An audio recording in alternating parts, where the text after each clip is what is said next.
मग त्यासाठी म्हटलं यार आपण जर का एक टाइमच्या जेवणाचा खर्च वाचवला, ते पैसे जमा केले, कॅमेरा घेतला, तर मग मी तसं केलं. बापरे, खरंच? हा, तो माणूस मी सांगतो एवढा दिलखुलास माणूस आहे ना, एवढा चांगला माणूस आहे ना.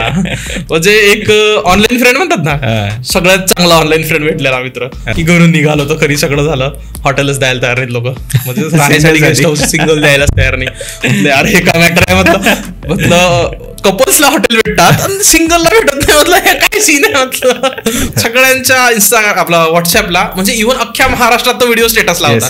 म्हणजे मी त्या दिवशी इंस्टाग्राम पेक्षा स्टेटसला फेमस होतो. म्हणजे ट्रॅव्हलमध्ये तुम्ही कधी कधी व्हिडिओतून दिसणाऱ्या गोष्टीपेक्षा तुम्हाला गोष्टी ज्या अनुभव होतात ना, त्या खूप महत्वाच्या असतात. ते नाही बोलणं तेच बरोबर. म्हणजे हे दुःख म्हणा किंवा काय म्हणू शकता आपण त्याला, ही गोष्ट फक्त शेगावचे प्रॉपर राहणारे जुन्या वस्तीतले लोक समजू शकतात. मग सागर, कसा आहेस? मस्त, ॲज ऑलवेज. हां, तुझं आपल्या श्रीमंत व्हा या मराठी पॉडकास्टमध्ये स्वागत आहे. धन्यवाद. सगळ्यात आधी मला तुला थँक्यू म्हणायचं आहे, कारण की का माहीत आहे का, की तुझ्यामुळं आमच्यासारख्यांना गजानन महाराजांचे खूप भारी भारी व्हिडिओज पाहायला मिळत आहेत. हो, म्हणजे अख्खी जेवढी का जे माझी ओळख आहे ती असं म्हणू शकता की गजानन महाराजांच्या कृपेने आणि गजानन महाराजांमुळेच आहे. येस. तर सगळ्यात आधी आम्हाला तुझं बॅकग्राऊंड ऐकायला आवडेल. माझं बॅकग्राऊंड बेसिकली असं की मी एक काय म्हणतात की असाच मुलगा की जो फक्त रोज शाळेत जातो, अभ्यास करतो, खेळतो, एक सिम्पल. पण ह्या सगळ्यासोबत एक कॉमन गोष्ट अशी होती की मी कलेच्या थोडंसं जवळ होतो. म्हणजे की मला चित्र काढायला आवडायचे त्यावेळेस. म्हणजे चित्र म्हणजे काइंड ऑफ इमॅजिनेशनच आहे की तुम्ही ते तुम्हाला जे आवडतं, तुम्हाला जे व्हिज्युअलाइज होतं ते तुम्ही समोर मांडता. पण तेच चित्राचं स्वरूप असं पलटत गेलं की मी चित्रकला 10वीपर्यंत केली कंटिन्यू. त्याच्यानंतर मी डिप्लोमाला ॲडमिशन घेतली. डिप्लोमाला आल्यानंतर मी सिव्हिल म्हणजे पॉलिटेक्निकमध्येच सिव्हिल इंजिनिअरिंगला ॲडमिशन घेतली. तिथे येऊन मला प्रॉपर असा स्कोप भेटला की मला स्केलनी ड्रॉइंग काढायला भेटली. म्हणजे मी कनेक्टेड होतो, माझ्या फील्डशी मी कनेक्टेडच होतो. पण या सगळ्या याच्यात असं होतं की इंजिनिअरिंग कधीतरी करायची नव्हती. की जे प्रत्येक इंजिनिअरचं गाणं असतं की मला इंजिनिअरिंग करायची नाही. Same year. सगळ्यांचं तेच असते, नाही करायची पण करावी लागते. बरोबर. म्हणजे सगळ्या गोष्टी एक सगळ्यात महत्वाची गोष्ट म्हणजे त्यामुळे इंजिनिअरिंग करावी लागते. तर मग ते करता करता काहीतरी छंद पाहिजे म्हणून नवीनच मोबाईल घेतला, चांगला कॅमेरा होता, फोटोज काढायला लागलो असं असं. आणि कॅमेरा घ्यायची स्टोरी काय नेमकी? कॅमेरा घ्यायची स्टोरी थोडी एक काही ट्रॅजेडी सारखी म्हणू शकतो आपण. पण ते असं की म्हणजे मला आठवते की मी सेकंड इयरला डिप्लोमा कम्प्लीट झाला, डायरेक्ट सेकंड इयरला ॲडमिशन भेटते इंजिनिअरिंगच्या. मी अमृतवाहिनी संगमनेरला कॉलेज आहे, तिथे मी ॲडमिशन घेतली. नंतर तिथं मोबाईलनेच फोटो काढत होतो. पण मग मला तिथं आमचा एक सिनियर होता की त्याने ओळखलं की हा मुलगा फोटो वगैरे काढतो, कॉलेजच्या पेजेसवर कधीतरी फोटोज गेले. मग त्याच्याकडे कॅमेरा होता, मी तो कॅमेरा पाहिला. म्हटलं यार याच्यापेक्षा चांगली गोष्ट नसू शकते. म्हणजे जसं पाहिजे तसं मी त्या कॅमेराला खेळू शकतो. बरोबर. मग मी असंच, घरची परिस्थिती कधीच एवढी चांगली नव्हती की कॅमेरा घेऊन देतील. म्हणजे इव्हन मोबाईल ही दूरचीच गोष्ट होती, पण कॅमेरा घेऊन देतील हे तर खूपच दूरची गोष्ट होती. तर मी तेव्हा ना 2 टाईमच्या जेवणाची मेस असायची आमची. तर त्याचे काहीतरी एक 1800 रुपये असायचे 2 टाईमच्या मेसचे.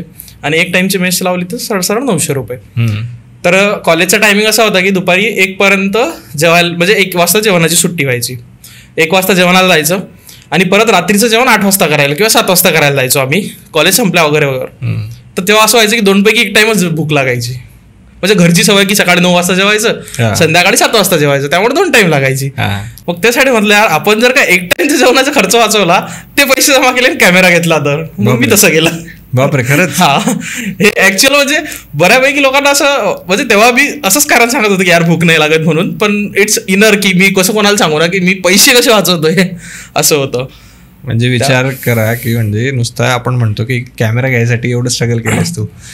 म्हणजे ते असते ना की कायच नेमकं एक 19 वर्षाचा मुलगा की त्याच्या घरून कधीच पैसे कामाच्या व्यतिरिक्त कोणत्याच गोष्टीला मिळाले नाहीत. म्हणजे इव्हन माझ्या कॉलेजची फी सुद्धा मी स्वतः एज्युकेशन लोन काढून भरली. ते अजूनही मी एज्युकेशन लोनची परतफेड करतोय. वरून मी माळी समाजाचा आहे. तर आमच्या समाजात जे गुणवंत विद्यार्थी असतात त्यांना स्कॉलरशिप म्हणून दर महिन्याला 3000 रुपये खर्च म्हणून दिले जातात. मी तेही घेतले होते. मग त्यातूनच असं करून मी कॅमेरा घेतला. अशा एक गोष्टी पुढे होत गेल्या. म्हणजे त्या कॅमेऱ्याची किंमत आपण समजू शकतो की किती असेल. कॅमेऱ्याची किंमत एक खरंच म्हणजे ते आता कॅमेरा आणि फोटोग्राफी म्हणा किंवा व्हिडिओग्राफी हा प्रोफेशनच असा आहे की ज्यात नुसता पैसा लागतो बरोबर सुरुवातीला असं आहे. आणि तुम्ही कमावणार ही वेगळी गोष्ट तेव्हा डोक्यात पण नव्हतं. बरोबर. मग पुढे काय स्टोरी झाली की पुढे काय करत गेला तू? बस मग कॅमेरात मग कॉलेजच्या नशीब एवढं चांगलं की कॉलेज अशा एरियात कॉलेज होतं की जिथं निसर्गच चारही साईडनं वेढलेला होता. म्हणजे नॉट सो गुड, पण तिथून नाशिक जवळ, तिथून पुणे जवळ, तिथून शिर्डी, मुंबई ह्या सगळ्या गोष्टी जवळ होत्या. होईल तेव्हा कॉलेजच्या कामाने म्हणा, कुठं कॉम्पिटिशन आहे, मी अभ्यासात थोडा चांगला होतो म्हणजे ॲव्हरेज स्टुडंटपेक्षा थोडा चांगला होतो. त्यामुळे कॉम्पिटिशनला जायचं, मग तिथे जाऊन फोटोज काढायचे. पुणे माझ्याशी चांगलं अति जास्त कनेक्टेड आहे आधीपासूनच, कारण संगमनेर ते पुणे एकदमच कमी ट्रॅव्हल डिस्टन्स होतं. लगेच बस नाही आहे, एक किती 180 रुपये काहीतरी लागायचे तेव्हा. माझी ताई पुण्यातच राहायची, मग यायचो. मग पुण्यात आपल्या इथं वॉक असायचे, फोटो वॉक असायचे. त्या टाइमला एक पुण्यातली वाडा कम्युनिटी म्हणून होती, म्हणजे आपल्या शनिवार वाडा आहे त्यांची कम्युनिटी म्हणून होती. मी त्यांच्यासोबत कधी स्ट्रीट फोटो काढायला गेलो, असं तसं अशा तशा गोष्टी करत गेलो. आणि जो पहिला कॅमेरा होता तो सेकंड हँड होता. महत्वाचं हे होतं, तो मी OLX वरून काहीतरी 9,000चा सेकंड हँड कॅमेरा घेतला होता. नाशिक मधून घेतला होता तो, असं होतं. आणि हे सगळं मग तू शिकला कुठं नेमकं? म्हणजे शिकायचं असं की आता तुमच्या हातात जर कोणती गोष्ट आली आणि जर तुम्हाला आवडते तर तुम्हाला शिकवायची गरज नाही पडत. ते पण आहे. म्हणजे जर तुम्हाला भूक लागली आणि तुमच्या हातात कोणी फक्त गहू दिले तर तुम्हाला हे समजेल की ते पिसायचे कसे, त्याची कणिक कशी करायची, पोळी कशी करायची, बरोबर असं आहे. त्यामुळे शिकायची विशेषतः गरज नाही पडली. आणि जेव्हा गरज पडली तेव्हा जिओचा हे चालूच होतं की चांगल्यापैकी जिओ इस्टॅब्लिश झालं होतं. नेट सगळ्याकडे 1.5 GB प्रत्येक दिवसाचं होतं. आरामशीर युट्यूबवरून सगळ्या गोष्टी भेटत गेल्या. आणि तू डायरेक्ट म्हणजे व्हिडिओग्राफी चालू केली की हळूहळू स्टेप बाय स्टेप? मी आता व्हिडिओग्राफी सुरू करून तुम्ही म्हणू शकता 8 ते 9 महिने झालेत फक्त सध्या. ओके. त्याच्या आधी मी फक्त फोटोज काढायचो, फक्त फोटो. म्हणजे व्हिडिओसाठी मला जेव्हा इंस्टाग्रामला रील्स इंट्रोड्यूस झाल्या तेव्हा फोटोची रीचच गायब झाली. आधीच्या काळी असं होतं की आमच्या फोटोज, म्हणजे माझे मित्र आहेत की जे ओळखीचे होते तेवढ्यातले, सगळ्यांच्या फोटोजला 50,000 रीच असायची फोटोला. बापरे. आणि फॉलोअर्स किती, फक्त 1,800 वर 50,000 रीच. म्हणजे जी सध्या रील्सला भेटते नवीन लोकांना, म्हणजे नवीन तुम्ही चॅनल इंट्रोड्यूस केलं किंवा एक इंस्टाग्राम हँडल काढलं तर भेटते, ती त्या टाइमला तशी होती. त्यामुळे आम्हाला याच्यावर यायला एवढा हे झाला की व्हिडिओ हे काय असं, व्हिडिओ बनवायचं तर कसं 1 मिनिट 2 मिनिटचा शॉर्ट फॉर्म कंटेंट हे काय असतं. बरोबर आहे ना. म्हणजे बसवायचं कसं, सरळ असं म्हणायचं की छपरी टिकटॉक पणा कोण करणार आहे असं होतं ते. त्यामुळे खूप वेळ लागला व्हिडिओ द्यायला, पण फायनली कसं तरी व्हिडिओ द्यायची अशी इच्छा झाली की यार आता कोणी फोटोला लाईकही नाही करत आहे ना, पाहतही नाही आहे. म्हणजे 50,000ची जे फोटोची रेंज होती ती काहीतरी 500-600 वर येऊन गेली. तेवढे तर फॉलोअर्सच होते. असंही झालं. स्वतःचे फॉलोअर्स आणि फॉलोअर्स कोणते, जे आपले मित्र होते तेच पाहत नाहीयेत, तर मग काय राहिलं ना. कारण सगळ्यांना रील स्क्रोल करायची एक सवय लागलेली आहे. बरोबर, असं झालं. आणि मला वाटतं त्याच्यानंतर तू कोकण सफारी स्टार्ट केली, तेव्हापासून तुला फॉलो करतो. अरे बाप, मला माहिती नाही, खरी गोष्ट सांगतो तुला. तर कोकण सफारीची एक म्हणजे एक सगळ्यात अशी चांगली गोष्ट अशी की मी नुकतंच IT जॉईन केलं. 1 वर्ष झालं. ट्रेनिंग झाली, नंतर प्रोजेक्ट भेटला, तो प्रोजेक्ट संपला आणि एक काहीतरी प्रोजेक्ट नाही आहे. त्यामुळे एक असं ITत वातावरण असतं, मस्त चिल्ल आहे, काहीच नाही, मला कोणाला रिपोर्ट नाही करायचं, काही 15 दिवस होते आणि नुकते जेमते पैसे यायला सुरू झाले होते. थोडेफार पैसे वाचतच होते तेवढे, आता जेवढे काही EMIs वगैरे हे ते भरून. तर मी ऑलरेडी म्हणजे जॉब लागला आणि लगेच 2ऱ्या का 3ऱ्या महिन्यात GoPro घेऊन टाकला होता EMI वरती. क्रेडिट कार्ड दिलं कंपनीने, घेऊन टाकला GoPro. म्हणजे प्रत्येकाचं असतं ना, मला ब्लॉगर बनायचं, मला GoPro घ्यायचा. तेव्हा समजत नव्हतं GoProचं काय, म्हणजे तोटे काय फायदे काय, पण GoPro घ्यायचा. GoPro घेतला होता आणि म्हटलं याचा प्रॉपर उपाय काय करायचा. तर तेव्हाच ना एक हिंदी क्रिएटर आहे मंकी मॅजिक म्हणून, रोनक म्हणून आहे. तुम्ही कधीतरी ऐकलं असेल तर माझी स्वतःची इन्स्पिरेशन म्हणून आहे. मी खूप मानतो त्या माणसा, खूप जास्त मानतो. तेव्हा तो माणूस 100 म्हणजे का मानतोस बेसिकली, काय म्हणतात की एक रॉनेस असते ना व्हिडिओत, की इट्स काइंड ऑफ इमोशन्स दिसतात त्याच्या ह्याच्यातून, की म्हणजे ते टच करतं. ओके. म्हणजे ते असं प्रत्येकाला टच करणार मी हे नाही म्हणत की ते प्रत्येकाला टच करेल, पण ते करतं. ते ज्यांना करायचं त्यांना करतं, असं तेवढे इमोशन्स. आणि काय म्हणतात की व्हिडिओ मसाला टाकून सुद्धा रॉनेस असणे, म्हणजे आपणही तेच करतो, एव्हरी क्रिएटर तेच करतो की व्हिडिओ चांगला दिसायसाठी मसाला टाकतात. बरोबर. म्हणजे काइंड ऑफ कोणी त्याच्यात समजा की कोणी मेम्स टाकतं, कोणी काहीतरी स्वतःच फनी काहीतरी करतं, पण ते त्याच्यात रॉनेस होती, ते गोष्ट आवडायची. आणि तो त्यावेळेस 100 Days of Dreaming नावाची मंकी मॅजिकची एक सिरीज चालू होती, ज्यात तो 100 दिवस घराच्या बाहेर निघाला होता.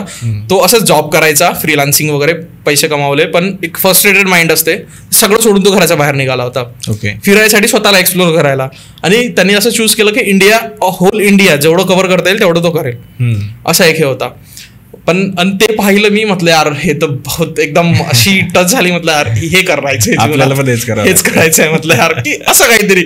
खरंच जर अशी एक्सपिरियन्स येत असतील ना, म्हटलं तर नाही, घराच्या बाहेर निघायचं आता खूप झालं, असं झालं. आणि मी तेच पाहून कोकण, ते गोष्ट कोकण सफारीची, त्याच्यासाठी घरून निघालो. म्हणजे असं ठरलेलं नव्हतं मी कुठे जाणार आहे, घरून निघेपर्यंत हे ठरलं होतं की मी अख्खा म्हणजे महाराष्ट्र फिरणार आहे. पण मग तुला सोबत असे मित्र घ्यावेसे नाही वाटले का? म्हणजे तू एकटा कसा फिरू शकतोस? आता नॉर्मली आमच्या सारख्याला जर जायचं असलं तर 2 जण तरी सोबत लागतात समजा, तू पूर्ण ट्रॅव्हल एकट्यानेच केलं होतं. हो, ते एक महत्वाचं सांगतो मी तुम्हाला, ते का असं झालं.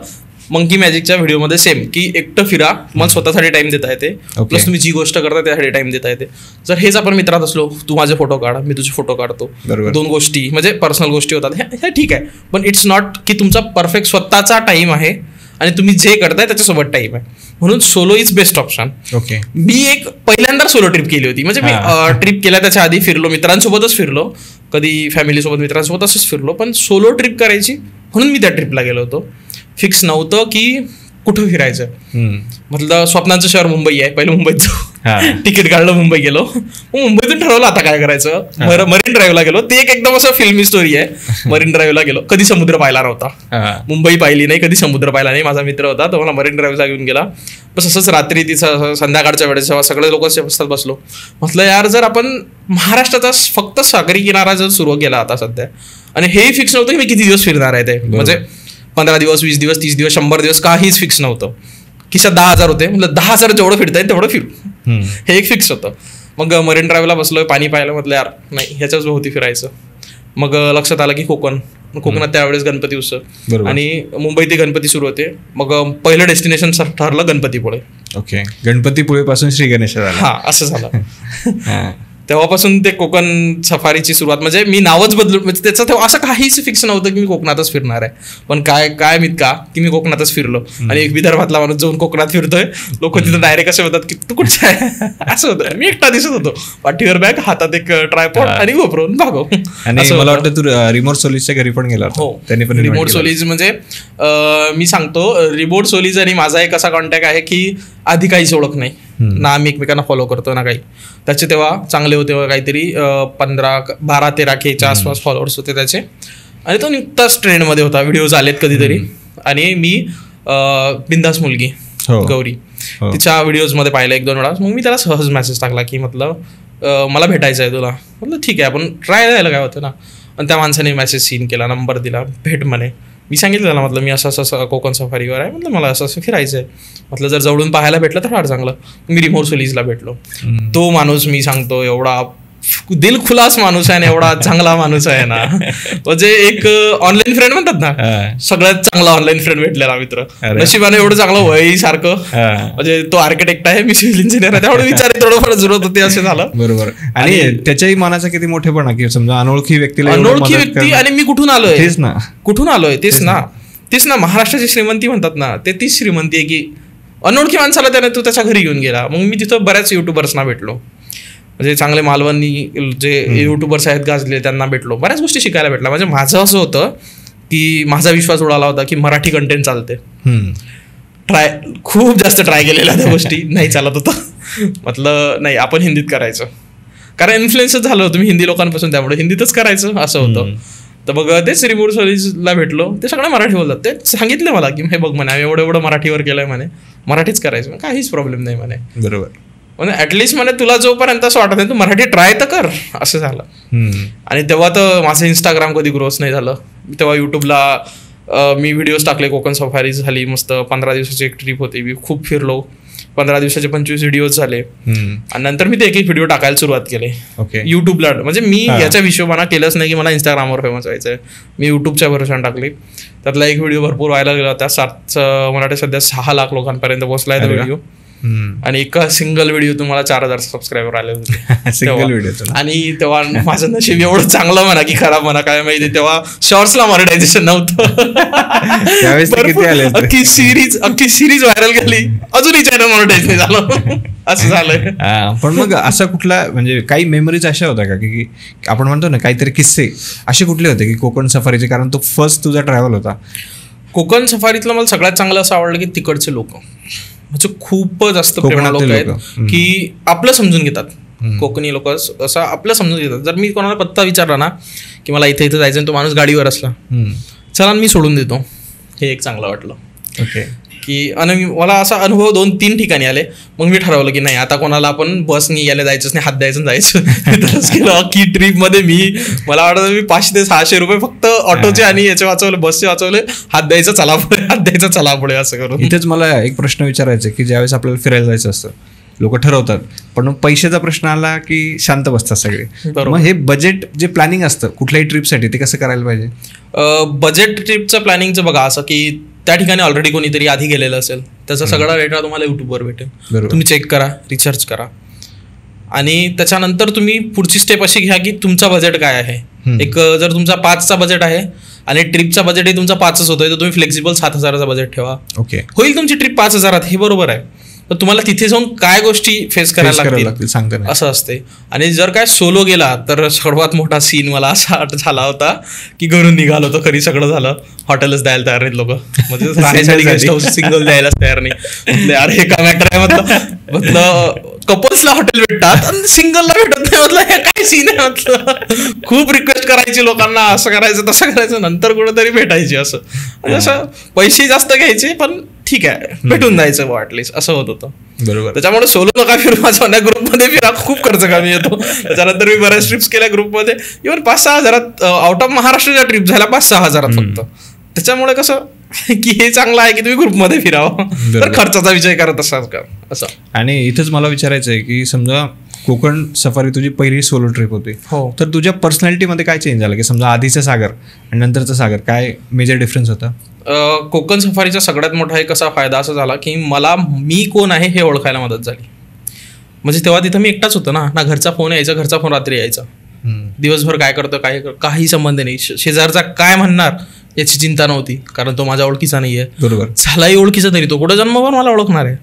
त्यामुळे मला द्यायला एवढा परफेक्ट टाइम भेटला होता तो. आणि निसर्गाच्या सानिध्यात सर्वात महत्त्वाचं म्हणजे निसर्गाच्या सानिध्यात वेळ भेटला होता की जिथं डिप्रेशन नावाची गोष्टच नव्हती, फक्त पॉझिटिव्ह थॉट्स यायचे, निगेटिव्ह काहीच नाही. जर मी हे असं केलं तर काय होईल, हा नाही, मी असं केलं तर हेच होईल, हा एक थॉट येत होता. त्यामुळे एक कोकण सफारी एक चांगली बेस्ट गोष्ट अशी ठरली की स्वतःला टाइम देता आला मला. सोलो ट्रॅव्हलिंग म्हणजे त्या गोष्टीतून एक स्वतःला खूप चांगला टाइम देता आला, असं झालं. मग तू अचानक गजानन महाराजांच्या मंदिराचे व्हिडिओ बनवायला कसं काय सुरुवात केली? तर आता हा सगळ्यात मोठा सीन सांगतो काय. मी नुकतंच नंतर आता गोप्रोचं असं झालं की गोप्रो क्वालिटीज डिलिव्हर नव्हता करत, म्हणजे रात्रीच्या कंटेंटसाठी. स्टील असं एक की गोप्रो आहे पण करायचं. त्याच्यात ना एक दिवस असंच पाऊस सुरू होता, भरपूर जोराचा पाऊस झाला. मी काय सुचला काय माहिती, गाडी नाही आहे जवळ, म्हणजे अजूनही गाडी घेतली नाही स्वतःची. मी सायकल काढली, सगळं शेगावात फिरलो. गोप्रो होता हातात, वॉटरप्रूफ आहे गोप्रो, त्यामुळे टेन्शन नाही.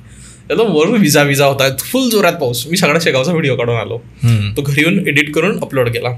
त्या पहिला व्हिडिओ होता की जो इंस्टाग्रामवर व्हायरल झाला.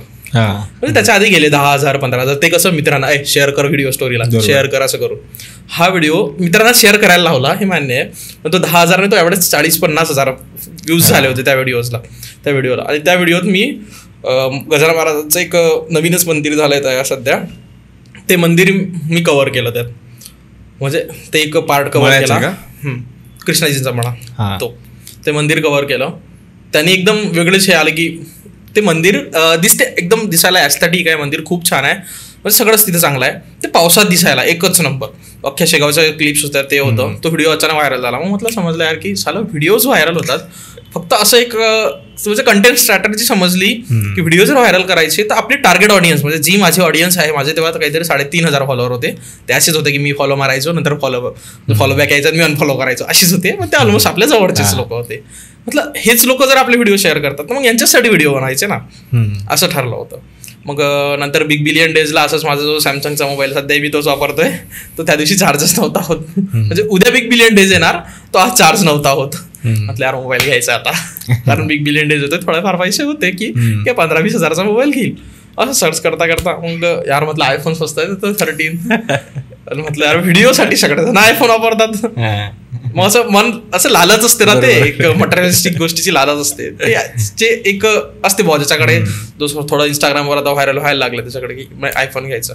बस मग असंच फिरता फिरता असं दादाकडून एक मोठे दादा आहेत माझे, म्हणजे भाऊ सारखेच आहेत, म्हणजे मित्रासारखेच मोठे दादा आहेत. त्यांच्याकडून म्हटलं दादा क्रेडिट कार्ड पाहिजे, आयफोन घ्यायचं आहे. तर तो मला कायसाठी घ्यायचं म्हटलं असं असं. तो एका झटक्यात बोला ठीक आहे म्हणते, तो म्हणे मी क्रेडिट कार्ड घे. आयफोन घेतला आणि नंतर असं सुरू झालं मग काय करायचं शिकवत. मग मंदिराच्या व्हिडिओ टाकून पाहिला, व्हिडिओ व्हायरल होत आहेत. एक व्हिडिओ व्हायरल झाला, 2 झाला. एक आठवते मला व्हिडिओ व्हायरल झाला होता प्रगट दिन यायचा, सध्या येणार आहे पुढच्या महिन्यात 3 तारखेला आहे आता.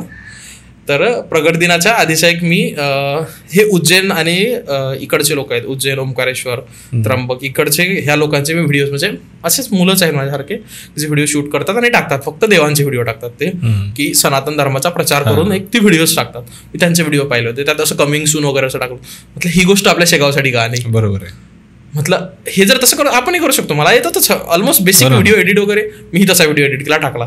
एक तो व्हिडिओ काहीतरी तेव्हा चालला नाही. मी same at a time Konkan सफारीची सिरीज टाकतोय, मी मध्येच व्हिडिओ टाकून दिला. असं ठरवलं होतं की आता 25 दिवस कोकण सफारी सोडून दुसरा व्हिडिओ नाही येणार.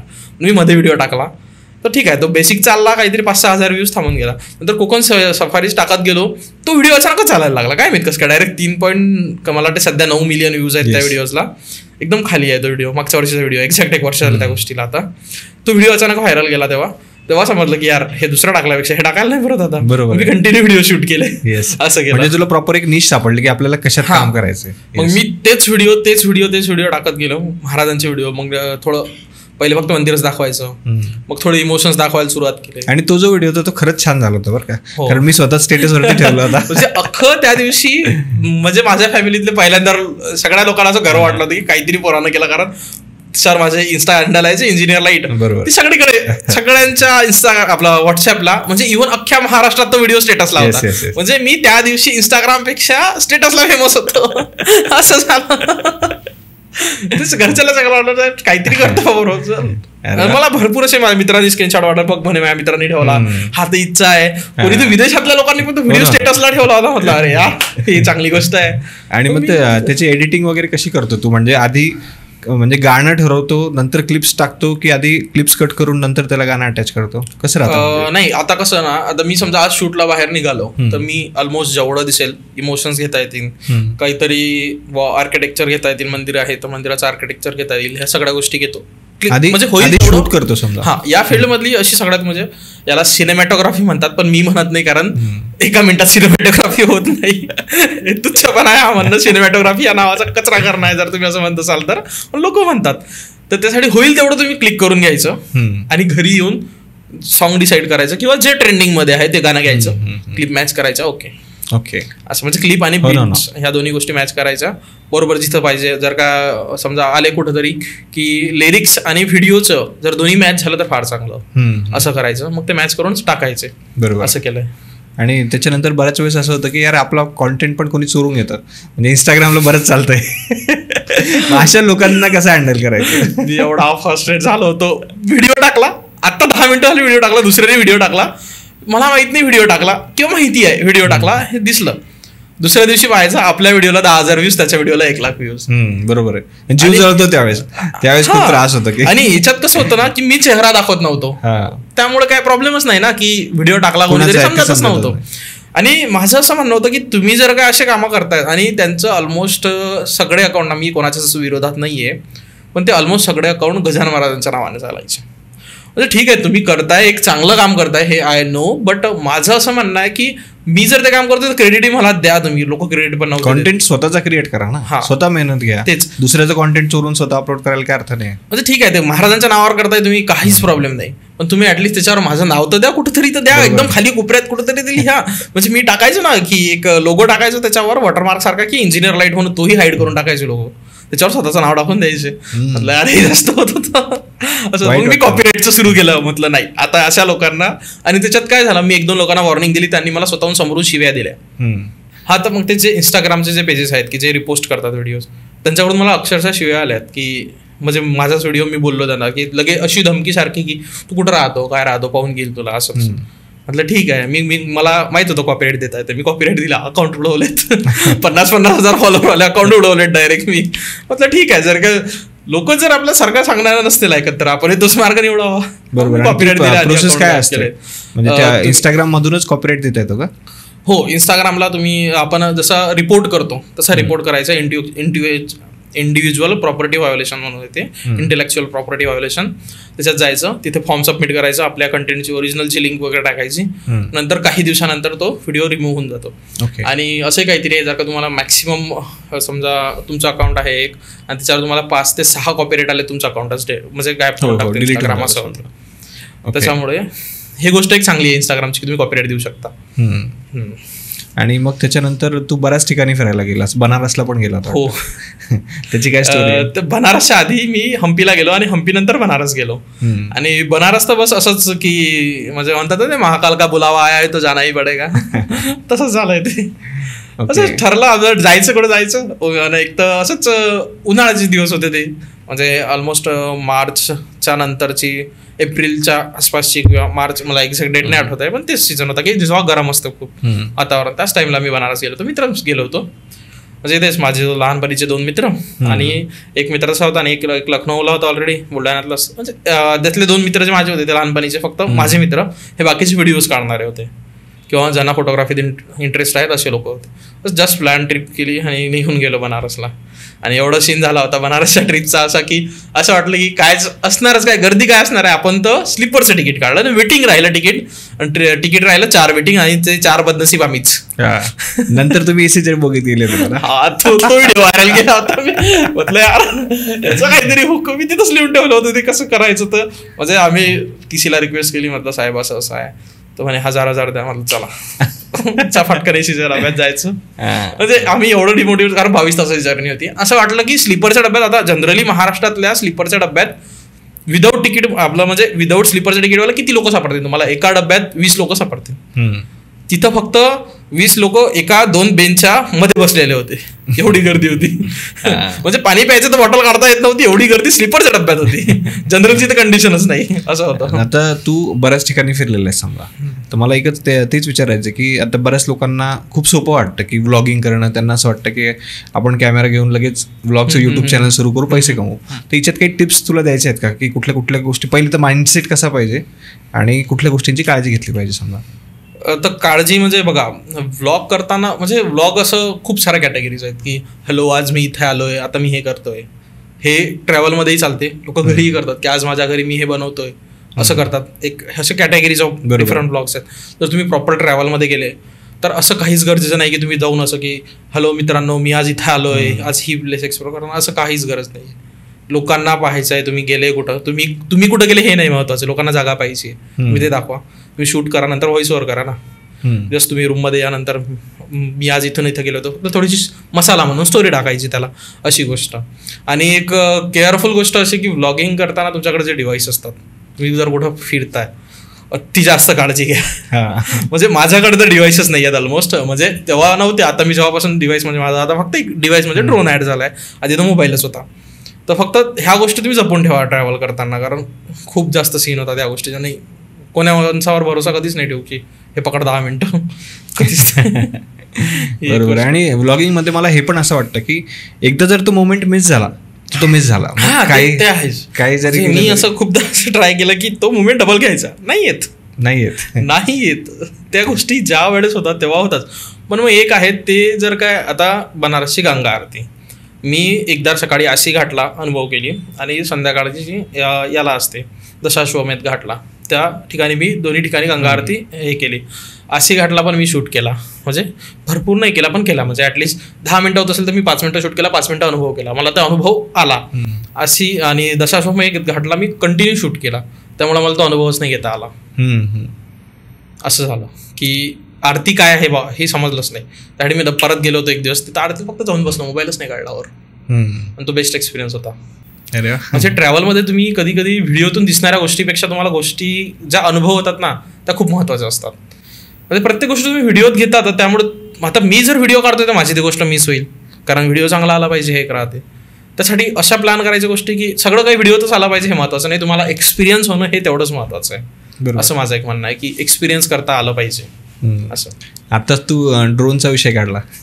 ड्रोन नंतर काय काय चेंजेस झाले? मला वाटतं की व्हिडिओची क्वालिटी इथून इथे तेच. आणि सगळं सीन असा होता ड्रोनचा, ड्रोनही PMI घेतला. म्हणजे आता सध्या खूप भारी वाटतं सुरू आहे की EMI वर घेतात लोक आणि शो ऑफ करतात. मी कधी शो ऑफ नाही करत, पण ठीक आहे मला एक अशी गरज वाटली की ठीक आहे आता शॉट खूप झाले आणि मी मटेरियलिस्टिक पर्सन आहे की मला खूप जास्त गोष्टी पाहिजेत किती घेतलं तरी नाही हे पाहिजे असं असते. तर मी ड्रोन घेतला. ड्रोन यासाठी घेतला की एक व्ह्यूज चेंज होईल बा, की एक एरियल व्ह्यूज येईल, एरियल व्ह्यू दिसेल, म्हणजे एक वेगळा अँगल ऍड होईल व्हिडिओला. थोडंसं हळूहळू शिकत गेलो. पण ट्राय कुठं करायचं, गजाननच्या मंदिरावर ट्राय करायचं. शिवाय खाल्ल्यात अक्षरशः त्यासाठी की तू मंदिरची सिक्युरिटी असं करतो तसं करतो. अजून मंदिराकडून मला काहीच नाही आलं, पण बऱ्यापैकी लोक म्हणतात की नको उडवू मंदिरावर ड्रोन. म्हटलं यार मी कोणत्या चुकीच्या अर्थानं ड्रोन उडवतो, फक्त मी ड्रोन उडवतो, व्हिडिओज काढतोय आणि टाकतोय असं. मग याच्यासाठी काही म्हणजे असं परमिशन्स वगैरे घ्यावे लागतात का? हो, परमिशन्स असते ड्रोनची. जर तुमचा ड्रोन पकडला गेला ना फाईन असतो, ड्रोन जप्त होतो, केस लागते भरपूर. मी आता गणपतीत रिसेंट जे आपल्या गणपती उत्सव झाला त्यात मी अष्टविनायक केले आणि तेव्हा माझा ड्रोन पकडला गेला. खूप मोठा सीन झाला. आणि नशीब एवढं चांगलं होतं की मी त्यांना दाखवलं, म्हटलं मी असे व्हिडिओज बनवतो. आणि मी तेव्हा कंटिन्यू असतो की मी जर आज एक गणपती केलाय तर तो व्हिडिओ आधी टाकणार, नंतर दुसऱ्या गणपतीला जाणार. त्यांना दाखवलं, त्या लोकांना ते आवडलं. तिथचा जो मेन कमिशनर होता तो म्हणला की ठीक आहे म्हणे, सोडतो म्हणे तुझा ड्रोन, फक्त फुटेज डिलीट कर. मी फुटेज डिलीट केला. मला माझे त्या फुटेज होत्या माझ्याकडे तरी पण मी टाकल्या नाहीत, मी स्वतः डिलीट करून टाकला. म्हटलं नको, तर कोणी एवढं प्रामाणिकपणे जर म्हणता येतं ठीक आहे. आणि कसं जर अशा कुठं सीन झाला की तुम्ही शूट करता त्याचं परमिशन नाही आणि काहीतरी झालं किंवा कोणीतरी बोलतंय तर प्रामाणिक राहा आणि हळू आवाजात बोला. तुम्ही किती मोठे माणूस आहे हे नका सांगू देतो, तुम्ही शांतत करा, तुमची चुकी आहे. बरोबर. असं तुम्ही पोलाइटनेस घ्या, तुमचं लवकर सुटून जाईल असं आहे. आणि ड्रोनचा खूपच जास्त सीन आहे. म्हणजे मी मिनी ड्रोन घेतला की त्यासाठी, पण तरी मला नंतर घेतल्यावर जेव्हा पकडला गेला तेव्हा समजलं की असं काही नसते. मिनी ड्रोन पकडला जातो तो पकडला जातोच असं आहे. काळजी घेतली पाहिजे. हा, म्हणजे उडवा तुम्ही, म्हणजे ते काहीच ऍक्शन घेतले जात नाही तुमच्या. आता माझ्या इंस्टाग्रामला एवढे मोठे व्हिडिओज आहेत ड्रोनचे, कोणीच ऍक्शन घेत नाही की तुम्ही का उडवला, पण तुम्ही जर का उडवताना पकडला गेले तर तिथंच ऍक्शन घेतात. असा सीन आहे. त्यामुळे थोडं काळजी घ्यायची. म्हणजे एक ही गोष्ट अशी आहे की ही सोशल मीडियावर नाही सांगू, कट करून टाकाल की ड्रोन उडवताना लपून उडवायचा, म्हणजे दिसलं नाही पैसे. मी रिसेंट आता लक्षद्वीपला गेलो होतो, तिथं मला वॉर्निंग आली की फ्लाईट, म्हणजे ते दिसतं मला डायरेक्ट की फ्लाईट आली म्हणून, मी तरी ड्रोन उडवत होतो. असं आहे. या गोष्टीत थोडं मॅटर करते, बाकी काही नाही. बरं. आणि तू सध्या आता लेटेस्ट मध्ये क्रूज वरती जाऊन आला. हो. मग त्याचा एक्सपिरियन्स कसा होता? क्रूजचा एक्सपिरियन्स ठीक आहे. हा व्हिडिओचा क्रूजचा स्पॉन्सर नाही, त्यामुळे मी रियालिटी सांगू शकतो की क्रूज ही गोष्ट एक सामान्य माणसाने अनुभवायची नाहीच आहे. मला स्पॉन्सर होता, मी गेलो ठीक आहे. म्हणजे हां, त्याच्यात एक असं चांगलं होतं की मला लक्षद्वीप पाहायला भेटलं, हे सगळ्यात महत्त्वाची गोष्ट होती. पण क्रूज इज लाईक की तुम्ही काय करणार आहे. माझ्यासारखा असं चलबिचल म्हणून तर कधीच नाही राहू शकत अशा ठिकाणी. सकाळी उठलं तर पाणी पाहायचं, दुपारी उठलं तर पाणी पाहायचं, रात्री पाणीच पाहायचं. काय करणार. पण तुझ्या व्हिडिओतून असं अजिबात वाटत नव्हतं. व्हिडिओ मी ते ट्रिप असं गेलो होतं की माझं थोडं पर्सनल प्रॉब्लेम्स होते, थोडं असं डोकं भन झालं होतं की नाही आता मला काहीतरी ब्रेक पाहिजे. त्या टाइमला स्पॉन्सर आला एका फटक्यात. म्हटलं चला, माझ्या मित्राकडून तो स्पॉन्सर भेटला मला एक, म्हटलं चला जाऊ आपण. तिथे मी फक्त एन्जॉयला गेलो होतो. आणि व्हिडिओज का काढायचे, कारण त्याच्यात ॲग्रीमेंटमध्ये कंडिशन होतं की तुम्हाला एवढे डिलिव्हरेबल्स द्यायला लागतील म्हणून मी व्हिडिओज काढले. असं मी फक्त चिल मारायसाठी गेलो होतो. आणि नशीब असं किती व्हिडिओज व्हायरल झाले, असं झालं. आणि शेवटी हेच आहे की समजा तुझे सगळ्यात जास्त व्हिडिओ जे आहेत ते शेगावच्या गजानन महाराजांचे व्हायरल झाले. तर शेगावबद्दल असा कुठला किस्सा आहे का की जो नॉर्मल लोकांना माहिती नाही, समजा असं तुला सांगायला आवडेल? ते नाही बोलणं तेच बरोबर. म्हणजे हे दुःख म्हणा किंवा काय म्हणू शकतो आपण त्याला, ही गोष्ट फक्त शेगावचे प्रॉपर राहणारे जुन्या वस्तीतले लोक समजू शकतात, की जे आम्ही लहानपणापासून जुन्या वस्तीत राहिलो. माझ्यासोबतचे मित्र वगैरे किंवा आमच्या इकडचे लोक समजू शकतात ही गोष्ट काय आहे. ते नाही बोललेलंच बरं. बरोबर. Something controversial. बरोबर. आणि बरं ते तर तू सांगत नाही समजा. बरं हे सांग मला की समजा माऊलींची तुझ्यावर खूप कृपा झाली. नक्कीच. तर माऊली या शब्दाचा अर्थ काय तुझ्यासाठी?